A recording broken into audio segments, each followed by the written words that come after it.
Good evening, everyone. Welcome back to Midnight Horror Stories. Tonight, we're venturing deep into the Appalachian Mountains, a land of rolling hills, dense forests, and quiet towns that hide secrets darker than most dare to imagine. In this episode, we'll explore 8 true Appalachian horror stories, drawn from the experiences of hikers, locals, and travelers who encountered terrifying events that defy explanation. Each story has been carefully researched and reconstructed from first-hand accounts, incident reports, and the chilling recollections of those who barely made it back to tell the tale. To protect their privacy, names and identifying details have been changed, but the core of each encounter remains authentic and deeply unsettling. Before we step into the shadows, I want to know, where are you watching from, and what time is it for you? Drop your answers in the comments so we can see just how far these Appalachian horrors reach. Now, let's begin our journey into the heart of Appalachia, where the forests are alive with whispers, the hills hide more than they reveal, and not every story has a happy ending.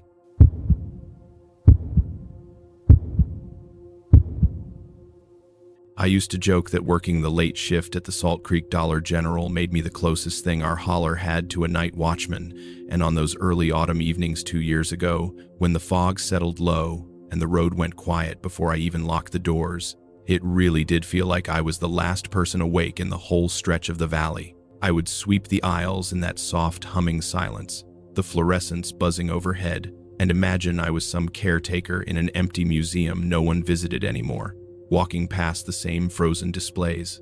That loneliness thickened after my breakup, leaving me with too many quiet moments where I had no one to talk to, and too many nights where the house felt hollow when I returned. I remember one particular evening when I stepped outside after closing and saw a figure standing across the little gravel lot, half hidden by the fog, leaning down to trace a shape in the wet dirt with the end of a stick. At the time, it seemed so meaningless, and I didn't think much of it.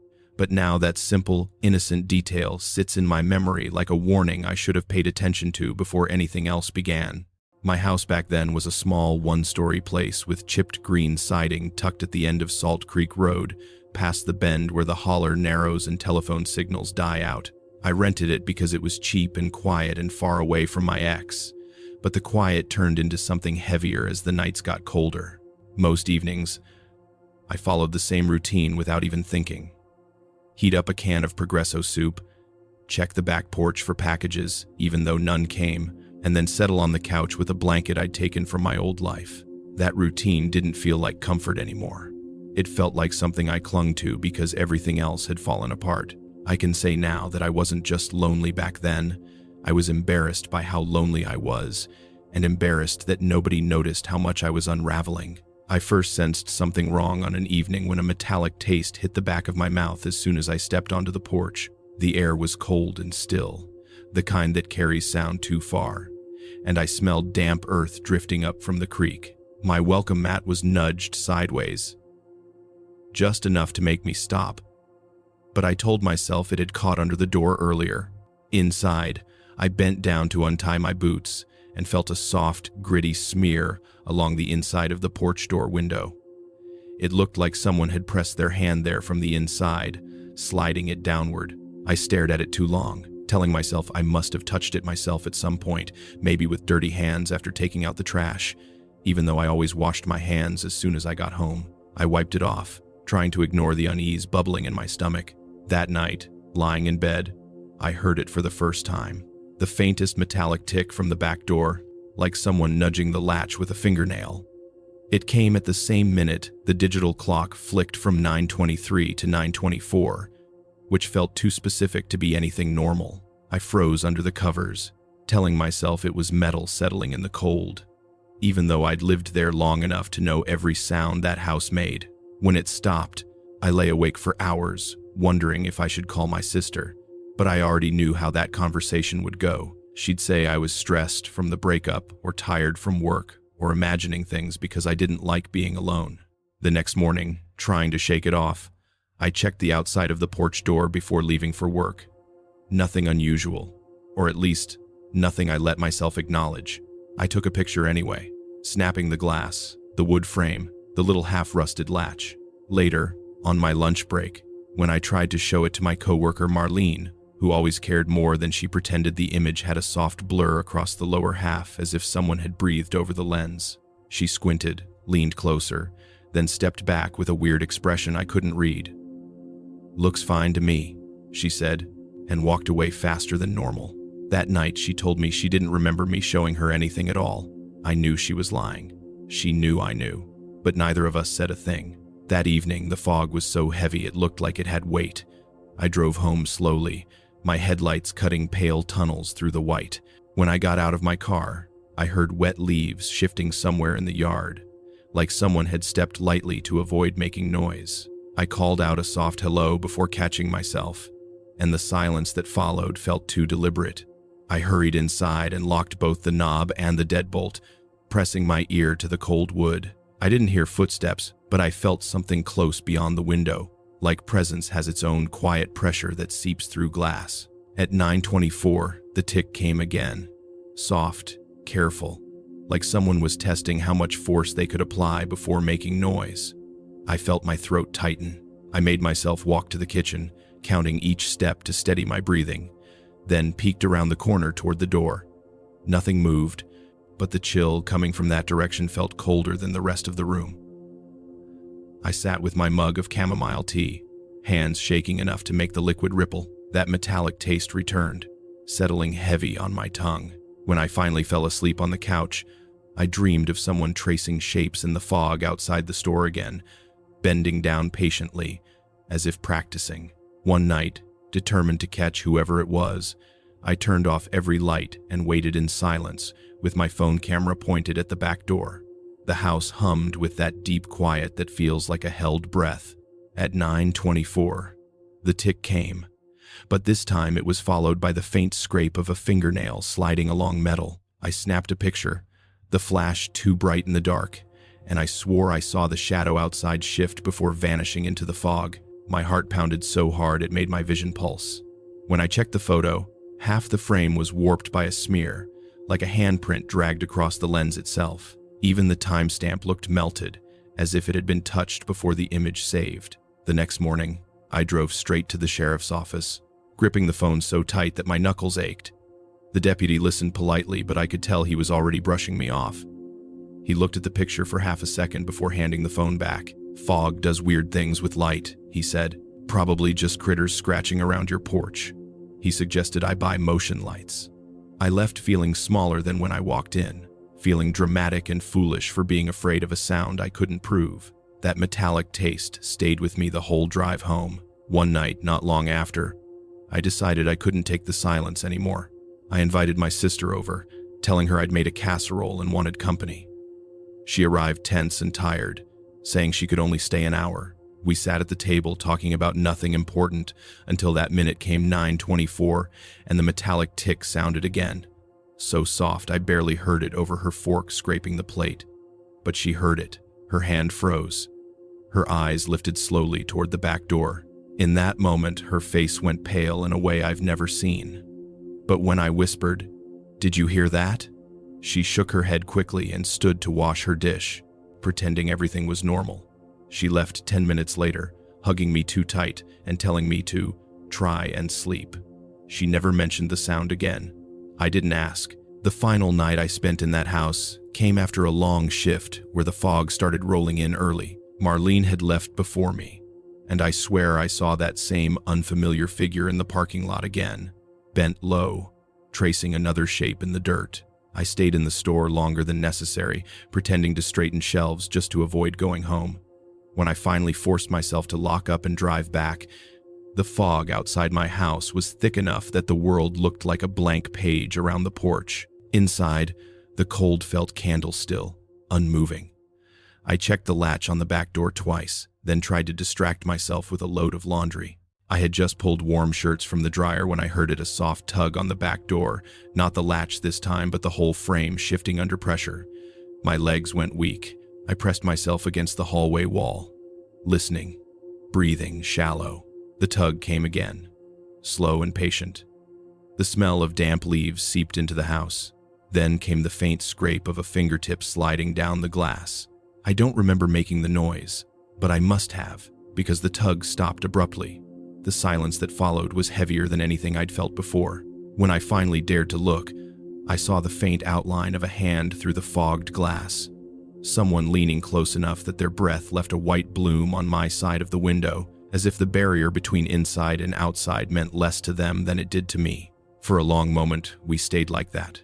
Me frozen, them calm. Then the hand withdrew, and footsteps drifted away toward the trees. When I woke the next morning, my throat felt raw where a grayish smudge curved under my jaw like a thumbprint. Faint but impossible to wash off entirely. I packed 3 bags before noon and drove straight to my sister's. A week later, I moved out of Salt Creek entirely. The corrupted photo from that night is still on my phone. No matter how many times I back it up or re-download it, the bottom half is always obscured by that dragged smear, and the blurred shape near the door never resolves into anything I can claim was a person, though I know what stood there. I've learned to stop trying to explain it. Now I live miles from that holler, in a busier town with bright streetlights and neighbors who talk too much. But even here, even after all this time, I still wake at 9:24 most nights with that metallic taste on my tongue. And if there's anything I can warn you about, it's this. Pay attention to the soft metallic tick of any door latch after dark, because once someone knows the minute you freeze, they never really forget it.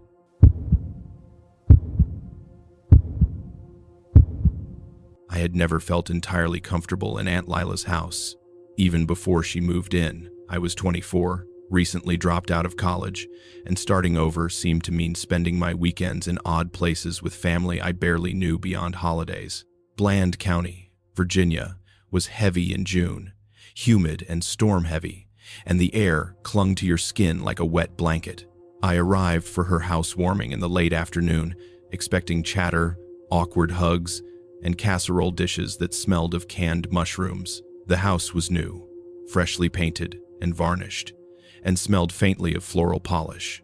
I liked to keep to myself, standing on the edges of rooms, noticing details no one else seemed to care about. That day, it was the hallway, the one off the living room, narrow and lined with a floral runner that didn't ripple, didn't even wrinkle under the steps of everyone moving around it. Something about it made my skin crawl, but I kept quiet, sipping from my plastic cup of iced tea, pretending not to stare. The first moment it truly felt wrong came when my cousin Tommy, barely 6, crouched near that hallway mirror and whispered, "Don't let her out." His small fingers curled around the edge of the frame, eyes wide, fixed, and terrified in a way I couldn't understand. I laughed nervously, thinking he was playing pretend. But the tremble in his voice clung to me. I asked what he meant, and he just shook his head, pointing at the hallway as if it might reach out and grab someone who got too close. Everyone else in the room, my mother, Lila, a few aunts and uncles, kept to other corners, talking over one another, avoiding glances toward that same hallway, and no one explained why. I felt a sting of panic, a sharp loneliness. The house was full of people, but I was alone in noticing, standing at the intersection of ordinary chatter and a sudden, inexplicable dread. I tried to dismiss it, telling myself I was imagining shadows and overreading a child's game, but Tommy didn't look like he was joking. As the evening stretched on, I kept returning my gaze to that hallway. The floral runner remained perfectly flat every time someone crossed it, shoes pressing firmly against the fabric, yet no fold, no shift. It shouldn't have been possible. My eyes lingered on the mirror again, catching a flicker of movement in the reflection that didn't match anyone in the room. It was subtle, maybe just a trick of the dim light and the storm pressing against the windows, but the image refused to sit still. I asked my aunt casually about it. "Is that a shadow, or—" She smiled too brightly and shook her head. "The hallway? Oh, it's fine. You're imagining things, honey." I nodded, swallowing the tightening in my throat, though the instinct in my gut screamed that I wasn't imagining anything. That night, after leaving, I could still see Tommy's small face, frozen and pleading, whispering that same warning.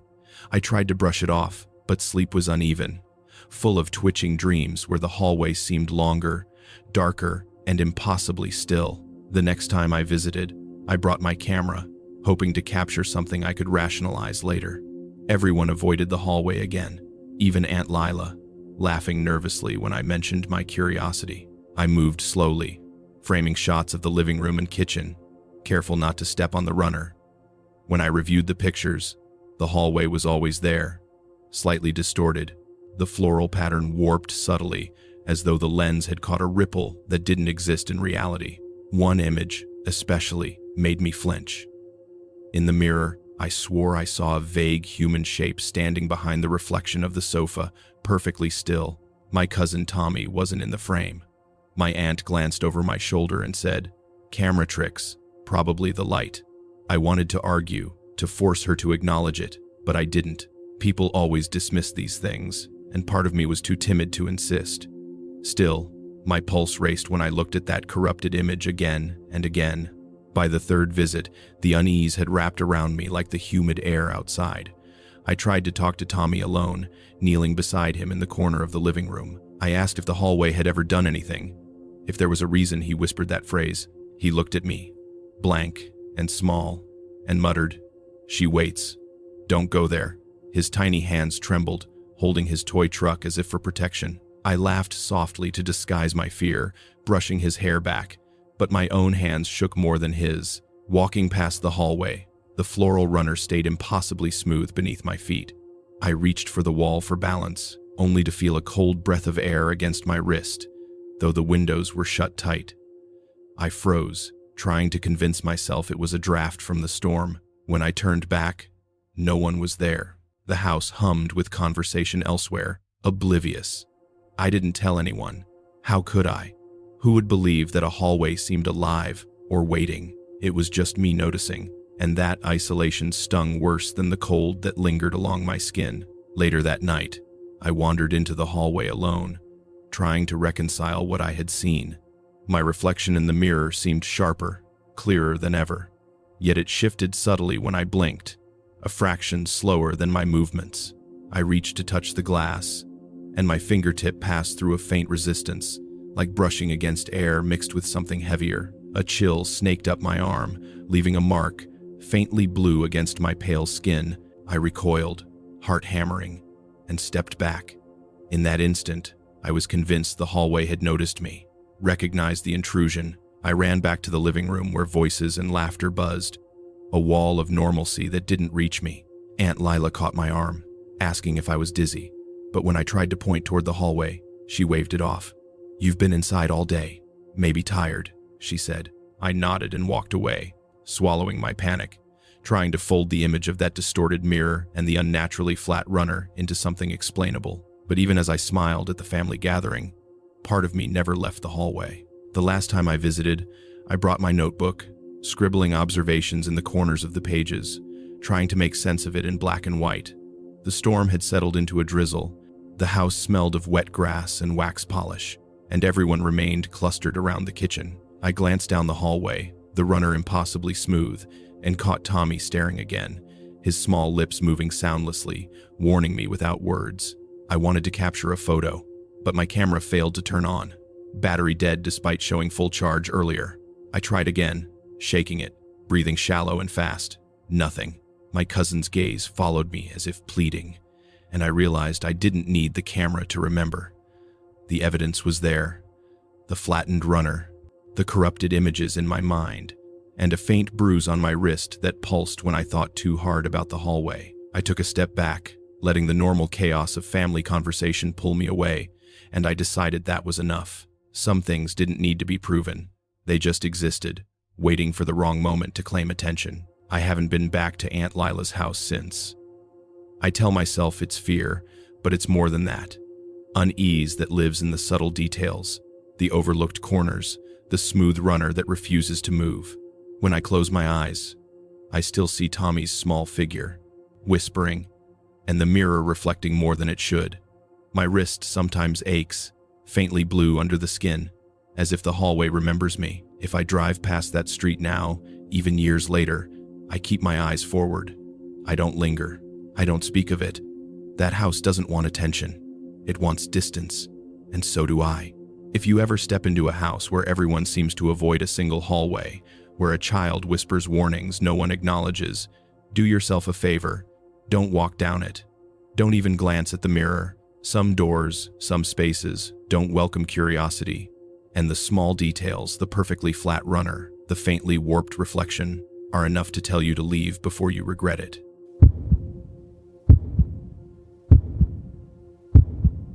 I had planned the hike as a way to clear my head, maybe even feel a little alive again. The divorce was still raw, a constant ache beneath my ribs, and being alone in the woods for hours seemed safer than facing a bar or apartment I couldn't stand to enter without seeing her face somewhere. Early spring in Pisgah National Forest 5 years ago meant trails muddied with last winter's melt and a stubborn frost still lingering in the hollows.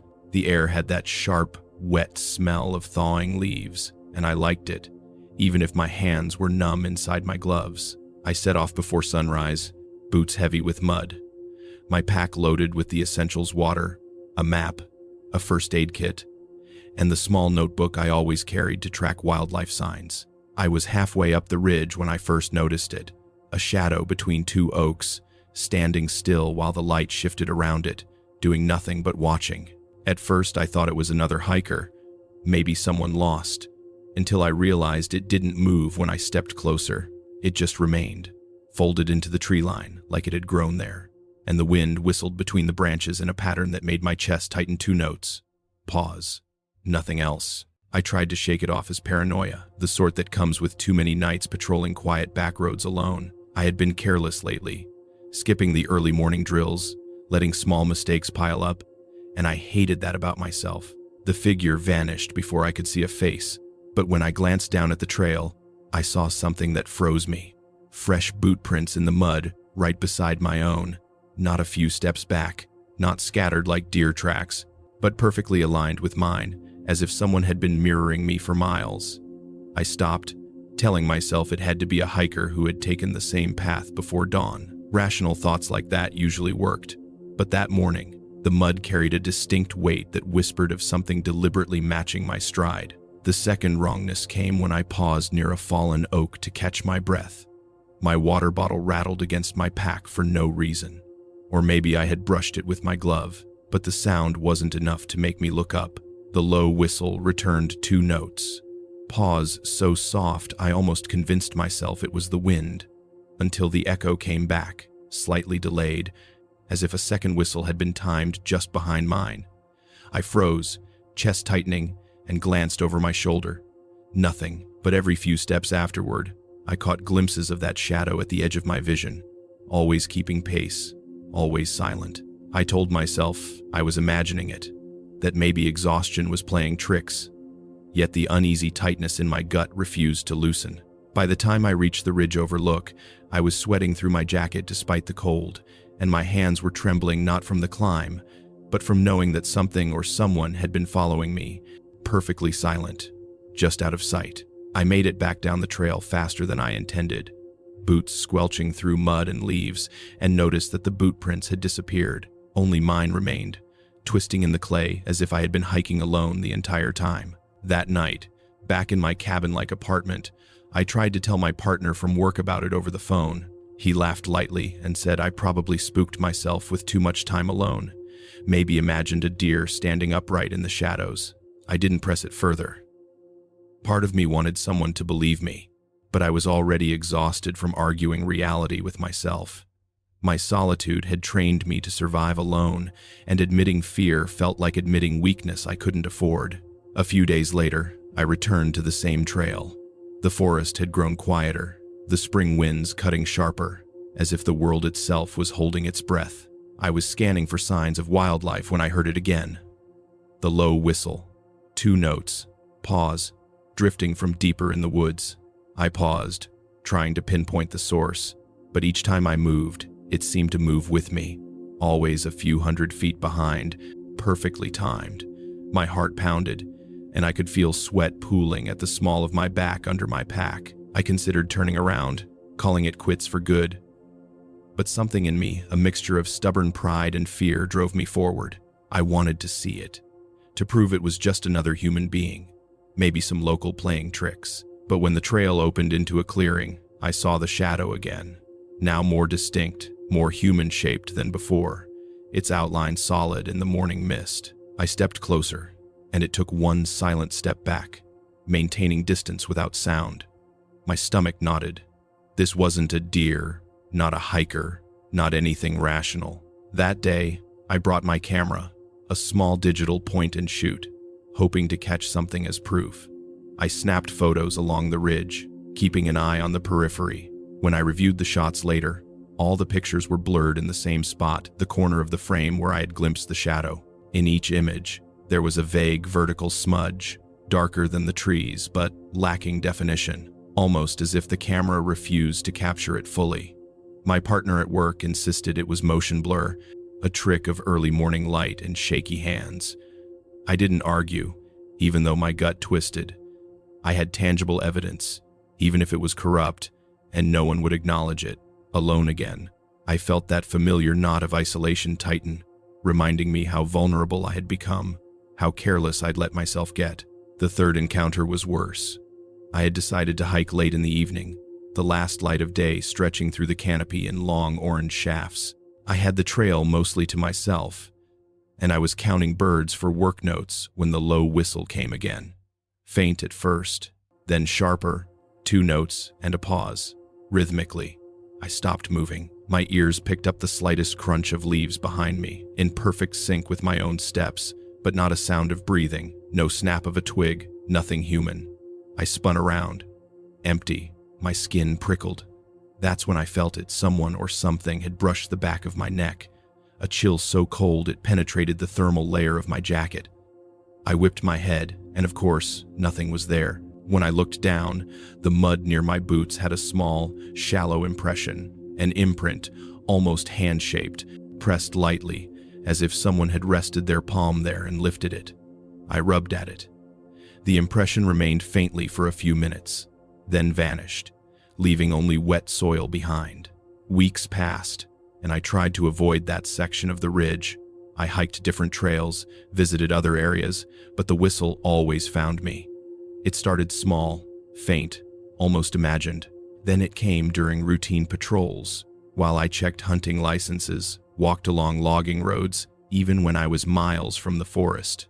Once, my partner in the field, a younger officer named Lee, even paused with me and said he thought he heard a 2-note whistle behind the ridgeline as the sun set. But when I mentioned it later, he shrugged, claiming he had been imagining it, that maybe a squirrel had whistled or a bird had mimicked a tone.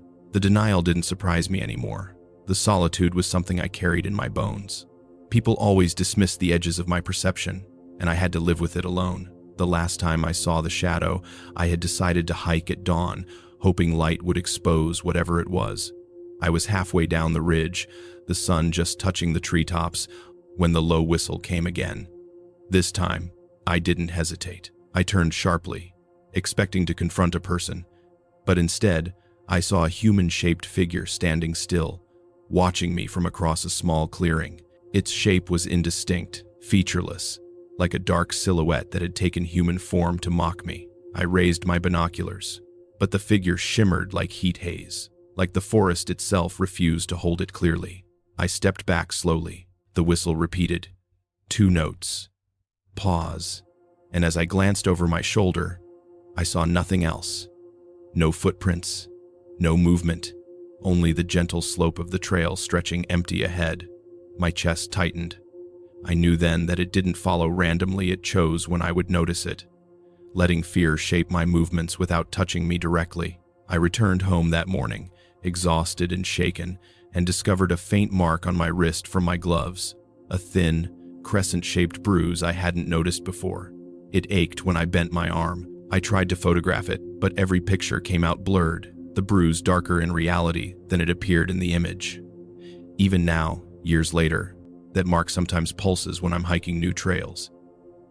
The whistle has never left me. It appears on random trails, unprompted, low and rhythmic, 2 notes, then silence. And every time it does, I feel the shadow nearby, even if I can't see it. I never follow it, never approach the source. It is patient, quiet, and unshakable, and it has taught me the cost of carelessness in isolation. If you're ever out alone in the Pisgah Ridges, and you hear that faint 2-note whistle, don't follow it. Don't even turn toward it. Some things are patient enough to wait, and patient enough to learn your habits faster than you know yourself.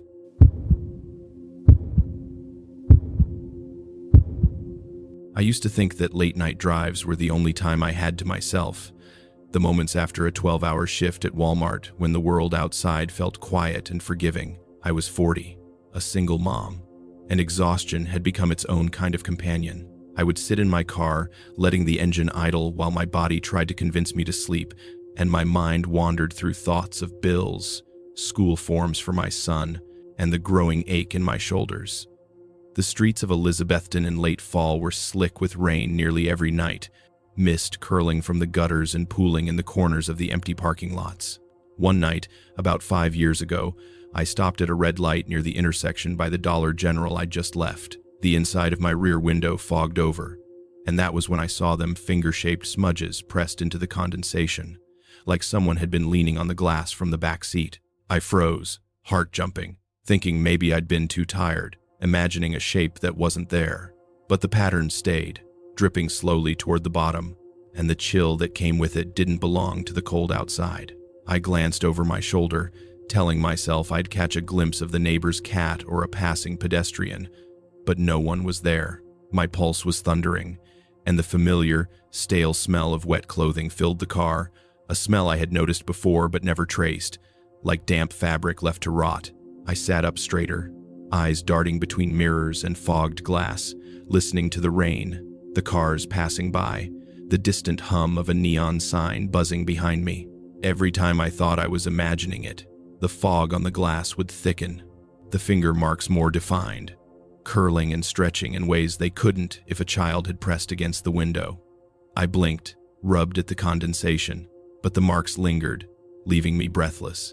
The light changed, and I drove off, hands tight on the wheel, glancing repeatedly at the back seat as if I could catch whatever had touched the glass. Sleep-deprived hallucination, I told myself. Too many nights, too many hours. But something had changed in the way my body felt, an unease pressing down on my spine. Over the next week, it became a pattern.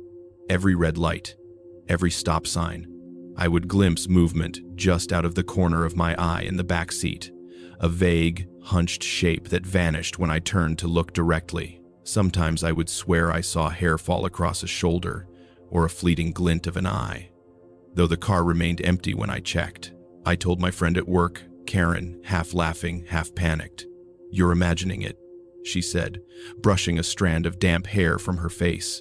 I wanted to argue, to explain the smell that clung to the air and the marks that appeared and faded on my glass, but I couldn't make her see it. She smiled, shook her head, and walked away. The dismissal pressed heavier than the fear itself, leaving me second-guessing my sanity even as I smelled the damp, unplaceable clothing, felt the uneven pressure on my shoulders, and watched my own reflection stretch in the rearview mirror, as if something behind me was leaning closer. One night, I stopped at a light near the abandoned gas station outside town, rain streaking down the windshield in uneven rivulets. That's when I saw it again. Condensation forming long, claw-like lines along the inside of the rear window. I could feel my stomach twist. My fingers traced the glass, smearing the shapes, but as I looked again, they were back, deeper, more deliberate. I didn't move to check the back seat this time. Instead, I drove home in a near panic, heart hammering, palms slick on the wheel. When I finally pulled into my driveway, I fumbled for the keys and flung open the door to the house, shaking, the stale, wet clothing smell still lingering in the car, almost embedding itself into my senses. My son was asleep upstairs, oblivious, and I held him tighter than usual when I peeked at his room before crawling into bed.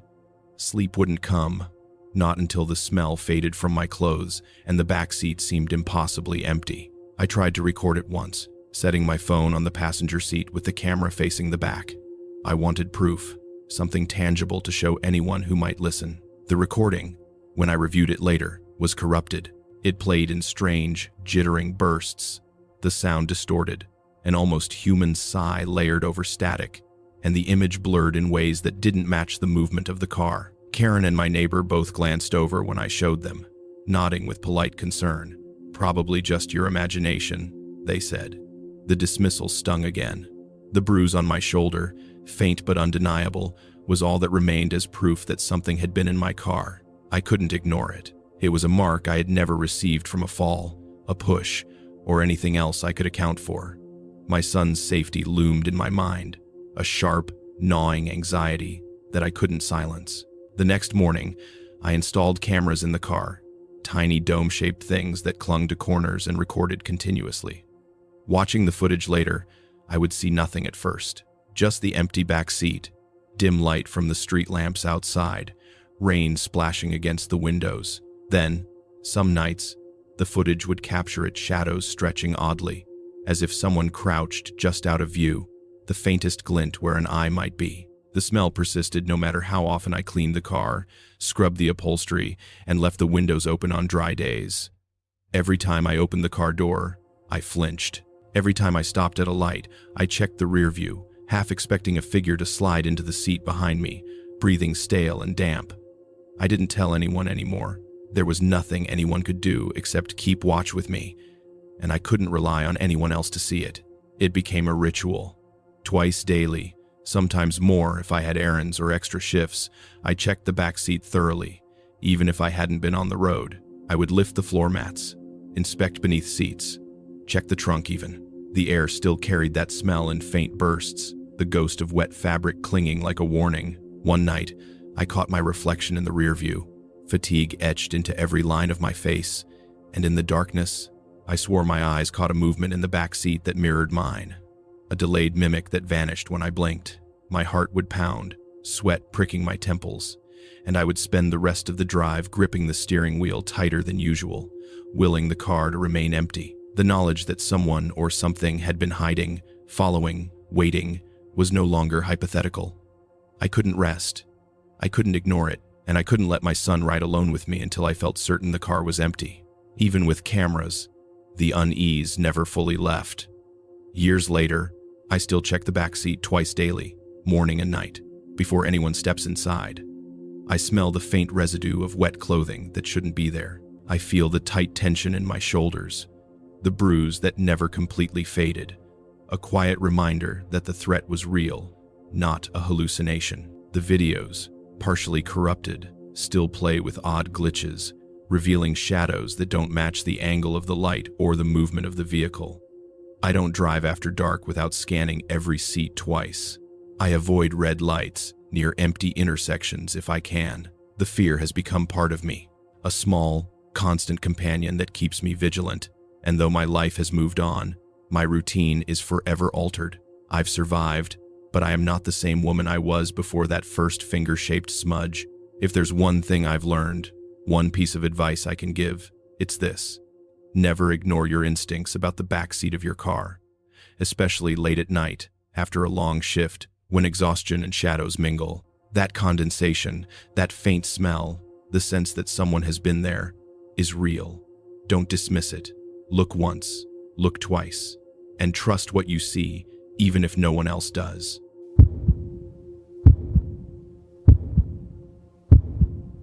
I used to walk home from my friend's cabin in Damascus late at night, guitar slung over my back, boots crunching on the thin layer of snow that had dusted the trail. Winter 2 years ago made everything feel suspended, quiet in a way that pressed against your ears, and I liked that silence at first. I was 33, touring musician, recently sober, and the trail gave me a chance to breathe, to think about the life I was trying to rebuild, the harm I'd caused when my addiction had run unchecked. That night, my boots scuffed softly over the frozen leaves, the scent of pine and snow cold in my nostrils, and I saw the first light before I realized it was moving through the trees, weaving too fast for anyone human. I paused, squinting, and my stomach knotted in a familiar way, the feeling that I had wandered into something far older and angrier than me. The lantern floated closer, and I could just make out the faint shape of a face behind it, a smooth, pale mask, with no eyes, and a hum of a hymn slipped between the trees, slightly off-key, like someone struggling to remember the words. I told myself it was a trick of the light, the nerves of the first long walk after a week of cabin drinking, but I couldn't shake the pulse of dread that ran through me. I kept walking, slow and deliberate, trying to remember the rhythm of my boots on the snow, the reality of the trail under my fingers, but the lights followed, flitting through the branches, always just ahead, sometimes to the side. One floated low enough to brush against the snow-dusted ferns, and I caught a metallic taste in my mouth. My throat suddenly dry. I stopped and tried to call out. Voice strangled, but only the faint off-key hymn answered. I stepped forward again, and the light twisted through the trees like it was part of the wind. Impossible. And I realized I wasn't just being watched, I was being pursued, and it felt less curious than patient, as if it had been waiting for me to walk this trail alone. When I reached the small creek crossing, the water muted under the ice, I saw another lantern hovering by the old stone markers that once led to the church long abandoned and washed out decades ago. I had heard stories from locals about the trail, about voices singing in the night, about lights that no one should follow. My hands shook as I held my guitar tighter, the strings digging into my palms, and I remembered every person I had hurt in my past, every lie I had told, every night I'd stumbled home drunk and broken.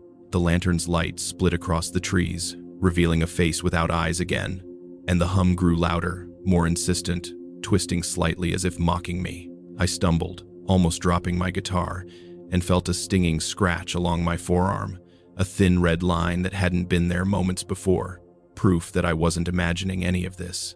By the time I reached the next bend, the lights had multiplied, weaving through the trees, always just out of reach.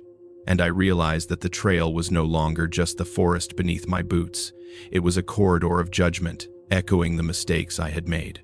The hymn's off-key notes floated around me, sinking into my chest, and I could almost hear whispered words carried on the wind, unintelligible yet accusing. I tried to shout, tried to run, but my boots slid across icy roots, snow crunching underfoot. One light swung low enough that I saw the mask again, smooth, featureless, yet impossibly intimate, like it knew the depth of my guilt. I ducked behind a tree, chest heaving, hoping the lights were part of my imagination, some cruel residue of years of neglect. But when I peered out, they were there again, gliding with a patient precision that no human could match. Eventually, I broke into a run, stumbling along the trail, the lanterns darting through the branches above me. My breath came in shallow bursts, the air metallic and sharp, and my guitar bounced against my back, strings buzzing like nervous nerves. When I reached the clearing that marked the end of the trail, I spun around, expecting them to vanish.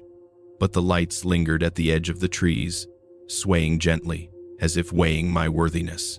I knelt, gripping the guitar, whispering apologies to ghosts I could not see, words I had never spoken aloud, and the lights seemed to pause, flicker in response, but did not fade. That night, I didn't sleep when I finally got home. I sat by the window, staring out at the snow, smelling the faint scent of burnt pine carried from the trail, and tried to convince myself that it had been my imagination, some manifestation of regret too heavy to bear sober. Weeks later, I returned to the trail with a friend, hoping to find rationality, to see if the lights were an optical illusion, something explainable. He laughed when I mentioned the hymn, the floating lights, even the face without eyes. "You've been imagining things," he said, shaking his head. I wanted to argue, to show him the small scratch still faintly pink on my arm, the way my hands trembled when I recounted the trail, but he shrugged it off. Dismissal became a familiar sting, the loneliness of being the only one who could see it pressing against me harder than any fear. The brush of the scratch, the metallic taste that returned whenever I walked alone on snow, and the faint echo of that off-key hymn were all that proved the lights weren't just a product of a weary mind. My guitar stayed silent for a week after that, untouched, until the quiet nights called me back to practice. But I never walked the trail alone again. The encounter didn't end neatly. The lights appeared in memory as much as in reality, and sometimes, weeks later, I would hear the hum of the hymn drifting through my apartment windows, soft, distorted, barely there, and I would feel that old chill crawling down my spine. I never returned to that cabin alone, never walked the forest after dark without another person, and always kept my jacket sleeves pulled down over the faint scar that marked the night.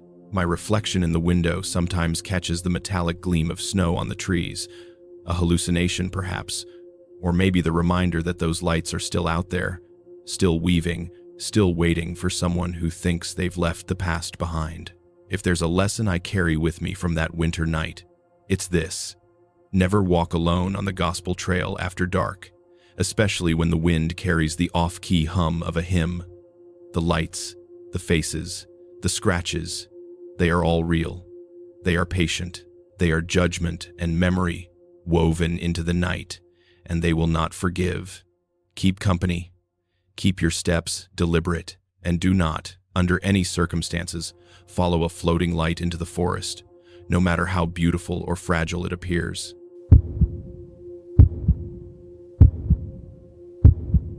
When I first moved from the city to Harlan County, Kentucky, I thought I was buying a fresh start. At 29, tired of concrete streets and fluorescent lights, I wanted quiet, space, a place where I could breathe and rebuild something of myself. The house I bought was old, a 2-story fixer-upper sitting just outside a small hollow, surrounded by thick forest, and I spent my days sanding, painting, and replacing boards. It was late summer last year when I first noticed her. A woman standing at the backyard fence at dusk, perfectly still, never moving, never speaking. I thought it was a neighbor at first, maybe checking the property line, but there was no house close enough for anyone to be there, and I never saw a car. She would just be there, a silhouette against the fading light, hands clasped in front of her, staring at me or maybe past me, I couldn't tell which. I told myself it was exhaustion, that my mind was still jittery from moving. But even then, the feeling of being watched pressed into my chest like a heavy stone. It was the attic that unsettled me more than anything else. I had been clearing decades of dust and broken furniture, sorting through trunks that smelled of mothballs and wood rot, when I found a small photograph tucked inside a wooden box. A woman, dressed long and faded, standing at the same fence I now dreaded looking at every evening. Her expression was neutral, almost serene, but her eyes seemed to pierce right through the photo, and when I held it up to the light, the air around me went cold. I remember pressing my hand to the back of the frame, feeling the chill seep into my skin, and I realized the nail sticking out of the fence rail that I had noticed before was just as icy, even under the blazing sun of late August. That nail became a small, cruel reminder every time I passed the fence. She was there, always, even when I told myself she wasn't. At first, I rationalized what I saw. My friends joked about my paranoia when I mentioned her. "You're working too hard," my cousin said, leaning against the doorway while I painted the kitchen cabinets. "Maybe take a break, man. You're seeing ghosts in the boards." I laughed along with them, but the laughter never reached my eyes. There were nights I swore I heard soft steps on the grass behind me, and the smell of old wood and iron clung to the air, subtle at first, like the scent of a forgotten grave. I told myself it was wind brushing through the trees or the house settling, but deep down, I knew it wasn't just that. There were evenings I stopped mid-swing with the hammer, feeling an impossibly heavy weight on my shoulders, and when I looked up, there she was, perfectly still, just beyond the rail, eyes that didn't blink, mouth that didn't move. One evening, after a week of constant heat and humidity, I went out to stretch, carrying a new plank for the porch repair. She was there again, exactly where she had been every night. I tried to speak, my voice hoarse, but she didn't respond. I felt the cold brush of the nail as I leaned against the fence to steady myself, a sharp sting against my palm. I wanted to touch her, to break through the silence, but the second my fingers brushed the air where she should have been, the chill shot up my arm and left a faint, angry bruise by the next morning. I called my cousin to come look, hoping someone else would confirm what I was seeing, but when he arrived, he laughed and shook his head. "It's late, man. You're seeing shadows. That fence is old, uneven, you're just tired." Even with the mark on my arm and the photo still clutched in my hand, he refused to acknowledge anything unusual, and the solitude of knowing I was alone in this truth weighed heavier than the heat or the work. I started noticing small things that didn't make sense. A garden trowel left on the porch would be in the middle of the yard the next morning. No sign of who had moved it. The swing creaked in the evening breeze even when no wind blew. And the photo in the attic, the one that had first unsettled me, seemed to shift subtly each day. Some mornings, the fence rail behind her looked darker, water-stained, as though it had been freshly wet, though the sun had baked the wood dry hours earlier. I tried taking a picture with my phone, hoping for evidence, but when I checked it later, the image was blurred, smudged. The woman's shape stretched in impossible ways that didn't match reality. I even left the door open one night, thinking maybe a gust of wind would reveal her as a trick of the trees. But by morning, the house was colder than it had ever been, and I felt that faint metallic taste at the back of my throat that always preceded the worst of my sightings. I began to feel her presence in ways beyond sight. A soft, rhythmic tapping against the siding at night that sounded almost like footsteps. The sensation of eyes on my back. Always there. Heavier when I tried to relax, lighter when I ignored it. And the nail I touched it often, trying to convince myself it was just rusted metal. But it stayed impossibly cold, as if it remembered her touch and had been waiting for mine. One evening, I walked to the fence at dusk, trying to confront whatever it was. My heart pounded, my breath short, and when I got close, the air shifted in a subtle, unnatural way. She stepped closer, for the first time, though not fully, and the moment was enough. I felt the world tilt, darkness pooling at the edge of my vision, and then everything went black. I woke hours later on the living room floor, the photo still in my hand, my arm bruised, and the shadow of the fence visible through the sliding glass door, though the woman was gone. I kept working on the house after that, but every step felt measured, cautious, as if each plank I laid or nail I hammered could summon her back. Nights were the worst, creaking floors, the whisper of wind through the trees, the impossible chill from that single nail. Friends and neighbors noticed the exhaustion on my face and suggested I take a break, maybe move back to the city, but I insisted I was fine enough that it wasn't worth explaining why the darkness behind the fence made my stomach twist every time I passed it. I installed motion sensor lights, but they flickered strangely, casting elongated shadows that seemed to dance along the fence rail. And the nail, cold, unyielding, remained a tactile anchor to her presence. A small, physical confirmation that she wasn't just a trick of my imagination. The last time I saw her, it was later than usual, the sun gone behind the ridges and forest. I had been working in the garage, sanding a door, when I finally dared a glance out the back window. She was there, nearer than before, the air around her still, the cold from the nail extending to the very tips of my fingers, even through the glass. I stepped outside, trying to tell myself it was impossible, a lingering memory of exhaustion and isolation, but the instant I moved closer, the world went black again. I woke hours later with no recollection of how I got inside. The fence looked empty, ordinary, but the nail stayed cold, the photo on the floor slightly curled, edges darker than they should have been, as if it had absorbed some of her presence. I haven't gone out after dusk since, haven't approached the fence, haven't touched the photo. I still live here, repairing what I can during daylight, but I know the evenings belong to her. If there's anything I can warn someone about, it's this.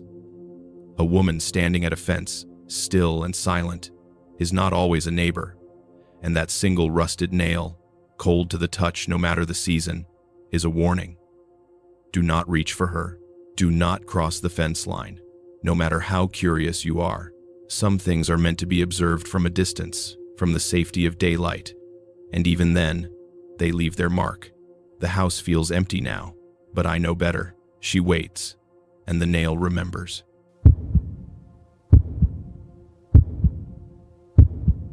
I've always hated that stretch of Walnut Creek Road, though back then I didn't know why. It was spring 3 years ago. I was 18, a senior trying to scrape through the last months of high school, and the weight of college applications and exams pressed on me like a storm cloud. I had spent the evening at a friend's house, playing guitar and talking about music, trying to distract myself from the anxiety that had followed me since I was 13, when my dad's paranoia had begun to take over our house. The sky was dark but clear. The air smelled faintly of wet grass, and the gravel underfoot crunched as I walked home along the edge of the narrow road. I wasn't scared at first, just tired, thinking about everything I had to do the next day, until I noticed the footsteps. Slow, steady, matching mine perfectly, a hair's breadth behind me. I stopped. They stopped. I started walking again. They started again. I told myself it was a friend or someone walking their dog, maybe a neighbor heading home late, but the houses along that mile are few and far between, and I could see none of them. I tried to rationalize the sound, convincing myself it was the wind catching branches or the rhythm of my own steps echoing oddly on the gravel.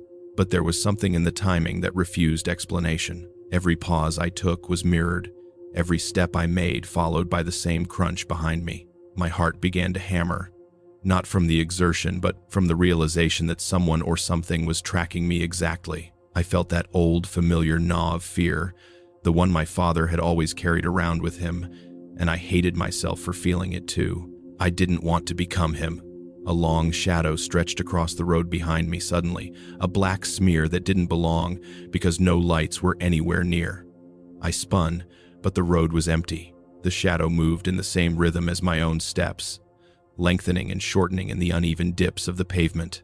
My chest tightened, my throat dry, and I couldn't help but think back to my dad, standing in doorways, eyes darting, certain something unseen was following him. I kept glancing back, trying to prove myself wrong, but the shape lingered there, impossibly dark, tethered to me like a leash.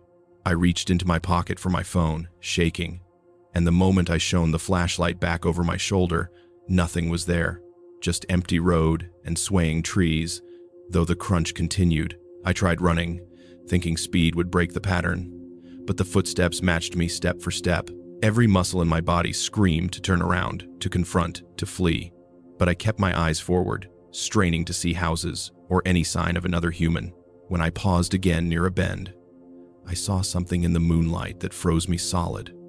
The faint imprint of a hand, like a shadow or stain, reaching out along the shoulder of the road, stretching impossibly long, as if someone or something had pressed against the air itself. I swallowed hard, dizzy, my mind trying to rationalize it as an oil spill, a trick of light, anything. But the metallic tang of fear in my mouth told me it was something else. I got home that night exhausted, shaking, my dad already asleep. I tried to tell my mom what had happened when she got home from her evening shift, but she dismissed it. "You're just stressed, Caleb," she said, tugging the blanket around my shoulders. Night walks make your mind play tricks. I wanted to scream that I wasn't imagining it, that the sound of gravel following my every step had a rhythm too precise to be coincidence, but I swallowed the words. Even telling her aloud made me feel ashamed, like admitting I was broken in the same way my father had been. I checked my arms in the mirror and saw faint red lines along my forearm, scratches I couldn't remember getting, as though the road itself had reached out to mark me. The next night, I didn't want to walk that road, but I had no choice. I convinced a friend to walk part of the way with me, and even then, when he turned back to leave, the footsteps started again, faint at first, then growing, following me at the same rhythm. I broke into a run, heart hammering, and the sound stayed just behind me, synchronized, echoing in my chest. I stopped in panic, gasping for air, and the footsteps stopped instantly. The shadow stretched across the pavement, dark and static, reaching toward me with a length that seemed unnatural. I felt the hair on my neck prickle and my palms sweat. I glanced back once more and saw nothing, but I knew better. Something had followed me for over a mile, something patient, something unrelenting. The nights that followed, I took every precaution. I tried streetlights, detours, calling friends to walk with me, but the road seemed to remember me. I saw the shadow again, fleetingly, out of the corner of my eye, in stretches of woods where no lights or houses existed. Once, a neighbor passing by in a pickup caught me frozen mid-step, staring over my shoulder, and asked if I was okay. I wanted to tell him, to explain the footsteps that stopped when I stopped, the shadow that mirrored my movement. But when I opened my mouth, the words felt like lies. "I'm fine," I muttered, and he drove off.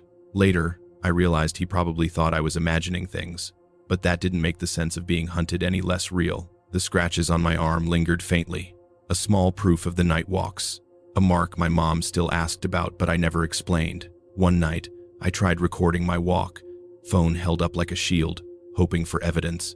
I could hear my breathing, the gravel under my shoes, and then the crunch behind me. Perfect, deliberate. I slowed, and the footsteps slowed. I ran, and they ran. Reviewing the video later, the footage was corrupted, frames skipped, the audio looped unnaturally. The shadow stretching across the road glitched and doubled, as if reality itself couldn't hold it properly. I left the phone on the counter, staring at the loops in disbelief, convinced that showing anyone would only make them think I was losing my mind. The feeling of being followed extended beyond Walnut Creek Road after that. I felt eyes on me at night, in my room, outside my window, and whenever I walked near shadows in the street, I imagined them elongating toward me. The scratches on my arm became more pronounced after each walk, faint at first but gradually deeper, as if whatever trailed me used them as a tally. I stopped walking the road at night completely, choosing the long detours through town even though it added miles. Even in daylight, the memory clung to me, a rhythm of fear ingrained in my steps, the whisper of gravel that matched mine exactly. By the time graduation came around, I had learned to live around it. I avoided Walnut Creek Road entirely, and every time I had to cross it in the morning or evening, my pace quickened, eyes darting, imagining the shadow waiting for me, always just beyond reach. Friends and family dismissed the story when I told pieces of it, chalking it up to teen imagination or stress, but I knew what I had experienced was real in a way they couldn't see. The scratches on my arm, the metallic taste in my mouth when I remembered the rhythm of the steps, and the corrupted footage on my phone were proofs I could hold on to, small anchors in the vast ambiguity of what had followed me. Even now, years later, I drive around that road, windows up, lights on, and I feel the old tension in my chest. I know if I ever walk it alone again, the rhythm of the footsteps will start, matching mine perfectly, just behind, patient and endless. The memory lingers like a warning. That stretch of Walnut Creek Road is not just a path home. It remembers you, it follows you, and sometimes it waits, perfectly still, for you to take a step, so it can mirror your every move.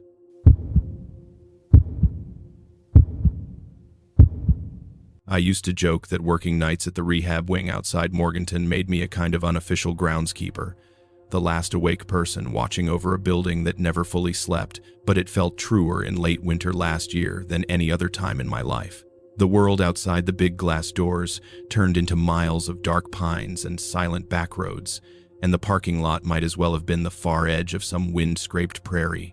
My routine was simple: make my rounds, check vitals, restock gloves, and take my breaks alone in the empty staff lounge, always with the hum of the vending machine as company. It was during one of those breaks, just after midnight, when I first saw the old man outside by the service entrance, standing under the flickering light and tapping one knuckle lightly against the metal door, almost politely. That tiny gesture struck me as familiar in a way that didn't make sense at the time. Like the faint chime I thought I heard drifting from the trees, even though I hadn't owned wind chimes since boyhood, and before I could step closer, he was gone, leaving only cold air and that feeling I always carried of wishing I had stayed home the night my father passed. I had already been living with that regret long before any of this happened, the kind that settles into your chest and presses down every time you try to sleep. I had been the one who promised I'd visit more, who said I'd take time off from the facility, and that last night, when my mother called and said it was happening fast, I told her I couldn't get away from work. After the funeral, the guilt stuck to me like damp clothes, and every shift after 2 a.m. felt heavier, as if the fluorescent lights themselves were pointing out that I was here saving strangers instead of being there with the one person who needed me. So when the phones in the CNA station started acting up in early February, buzzing for half a ring, blinking like they had a message that never showed up, I shrugged it off. Ordinary life, ordinary fatigue, or so I kept telling myself while sipping burnt coffee from the Dollar General cup I had been using for weeks. I had no idea that something older and far more personal was already reaching through the cracks of that routine. The first wrong detail happened on a Sunday morning near the end of my shift, when my personal phone lit up with a call from a number I hadn't seen in years. I didn't recognize it at first. It only stirred a little shiver in me, the way certain smells or songs do when they pull up old memories. It wasn't until I listened to the voicemail, nothing but soft wind, like someone breathing through their teeth, that I realized it matched the old landline from the orchard house where I grew up, the place with the red tin roof and the rows of crooked apple trees my father used to prune every spring. That phone had been disconnected for well over a decade. I rationalized immediately, telling myself it was a spam glitch or maybe someone spoofing numbers like they do. But even as I tried to ignore it, I caught myself wiping sweat from my palms even though the building stayed cold enough to need a jacket. I deleted the voicemail and tried to focus on charting, convincing myself that exhaustion played tricks. Things escalated when I caught something strange on the lounge television 2 nights later. I had nodded off for just a minute, staring at the muted local news replay, when the picture pixelated and then settled again. But the reflection in the screen lagged half a second behind my movements. For a moment, it looked like someone was standing behind me in the reflection, tall and slightly hunched. But when I spun around, the room was empty, except for the metal coffee pot steaming in the corner. The television returned to normal as if nothing had happened, and when I told Brittany, one of the nurses, she just laughed it off and said I needed a real vacation and maybe a therapist. She wasn't unkind about it.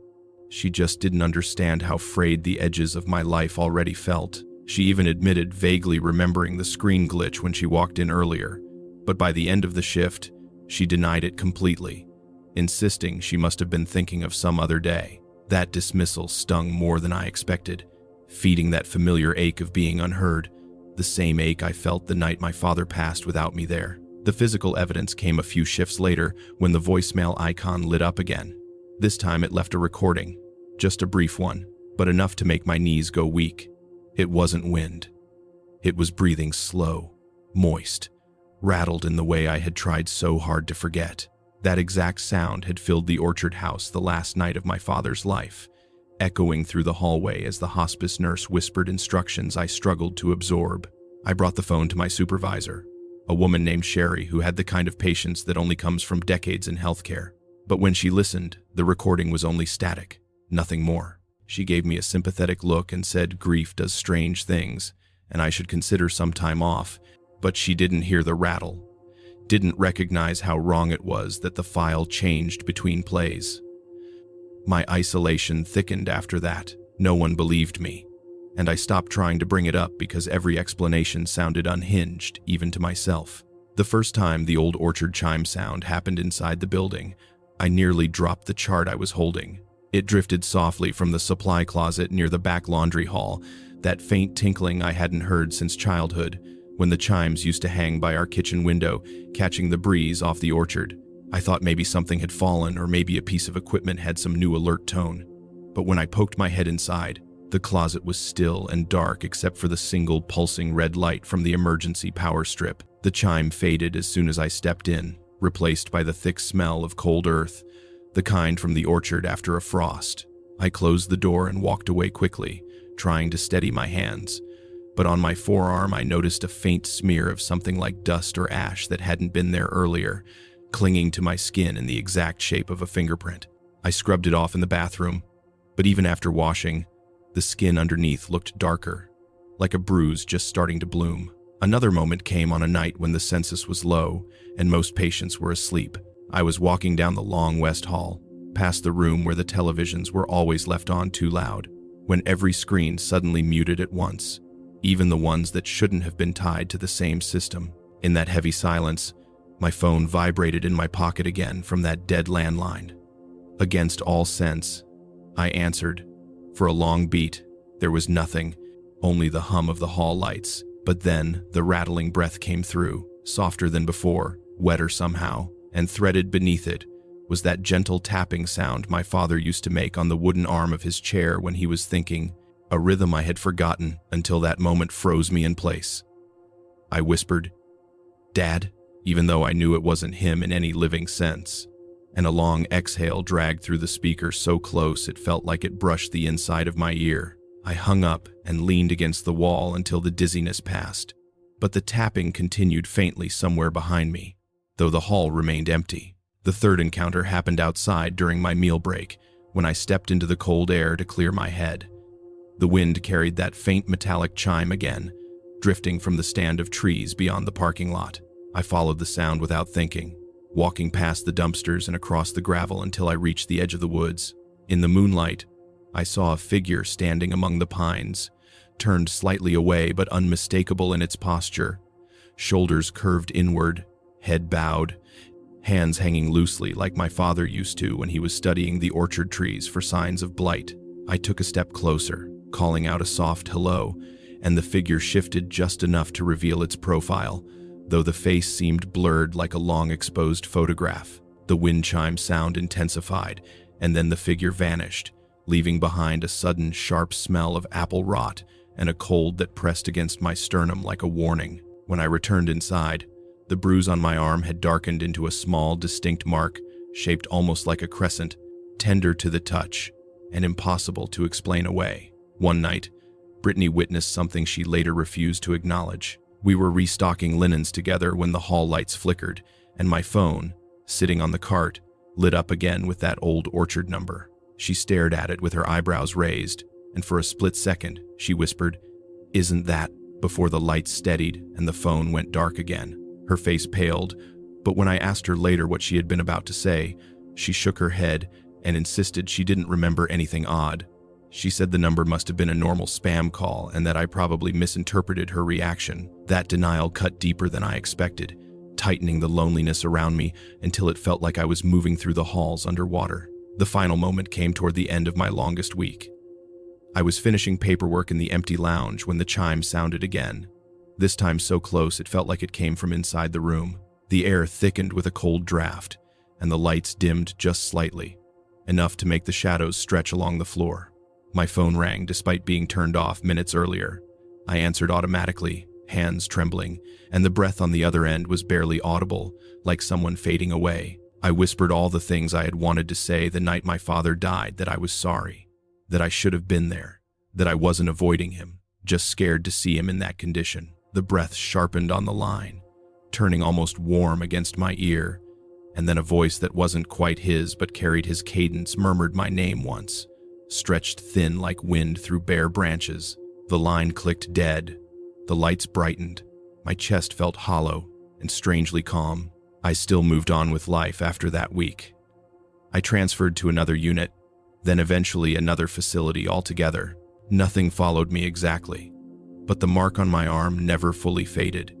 It remained a faint crescent shadow under the skin that darkened on cold nights. And one piece of evidence lingered, that last voicemail file. On my new phone, after I transferred everything, it reappeared even though it had long been deleted, corrupted into a static-filled recording with one clear second of rattling breath near the end. No app could delete it. It sat in my voicemail archive like a small locked door I couldn't open or destroy. Every year now, on the anniversary of his passing, my phone rings once after midnight from that old orchard number.